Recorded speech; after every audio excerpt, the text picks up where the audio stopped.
Hi there, Gemini. It's June 2012. I'm Dadhichi from astrological.com.au here, just looking at your horoscope. It's a very powerful month this month. You've actually got four planets and another point called a part of fortune in your sun sign. And right now, it's interesting for Gemini because you've got what we call the solar return. That has to energize you. With all these other planets there as well, you're going to find that there's probably an oversupply of energy. Now, with your nervous system, your rational thinking being the most prominent element, the air element in your star sign, you've got to be careful this month. You can burn out very, very quickly, particularly because we see the right angle from Mars to your sun sign. You've also got what we call a right angle from the planet Neptune.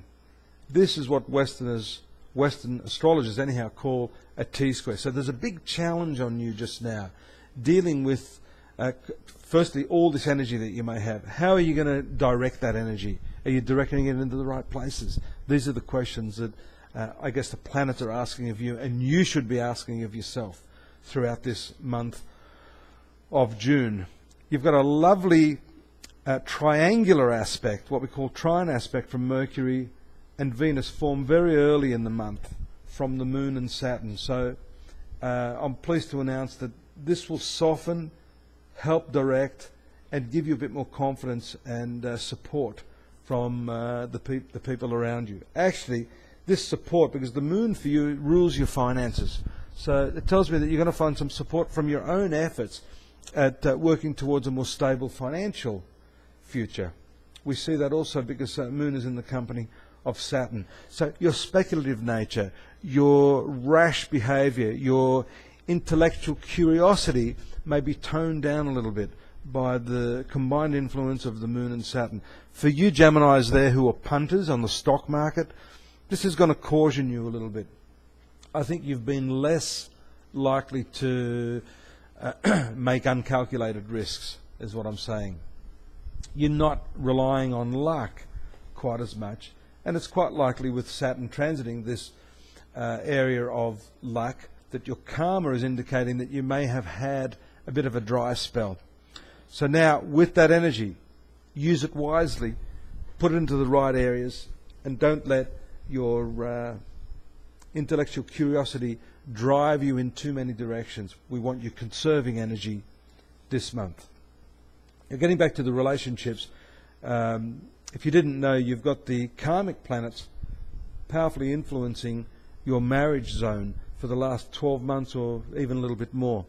This planet, the North Node, has a lot to say about your karma and how you're dealing with your relationships in respect of what you've been conditioned in the past to think and believe. So that part of your life is also being challenged. I'm pleased to say if you've had some sort of shadowy influence, uncertainty about your relationships, this is very empowering because this karmic planet is moving away now. The next few months you'll see a lessening of the problems. And in fact, you might start to feel, hey, hang on, was I imagining all of that? It's time for you to maybe look at what you have rather than what you haven't got. And that's what this planet is going to do for you just now. The powerful positions of the Moon for your career will take place sometime between the 12th and the 15th. Now, there's some interesting elements occurring there. There could be some increase in income, as this is the planet I mentioned earlier, ruling your finances, moving through the luck zone, then your career zone, and then after that, 15, 16, 17, probably around the middle of the month, third week of the month, a sudden windfall or some sudden insight into how to make more money, or something you hadn't expected in the way of money coming to you. That's through the conjunction of the Moon and Uranus in your 11th house of profit. That's also got to do with friendship. So the sudden and abrupt, unexpected nature of the experience could be to do with friendships as well. You might bump into an old friend, sit down, have coffee, and have a great time when you least expected it. I hope it happens for you. not everything happens. Don't forget, I'm talking to hundreds of thousands of people here. So be patient with me. Hopefully, more or less, the forecasts that we're having here, which are general for the sign of Gemini, will come to pass. For a more detailed analysis of this or any other questions that you have, why don't you join me at astrology.com.au. That's my website. It's been running for about 11 years. We have a lot of free stuff too. You don't have to part with any money, but if you do want to talk to me in a more detailed way, send me your question. Technicians, skeptics too, I'd love to hear from you. I'm sort of a skeptic in a lot of ways myself. We'll get on well. Talk to you soon. Look forward to your company next month. Bye for now.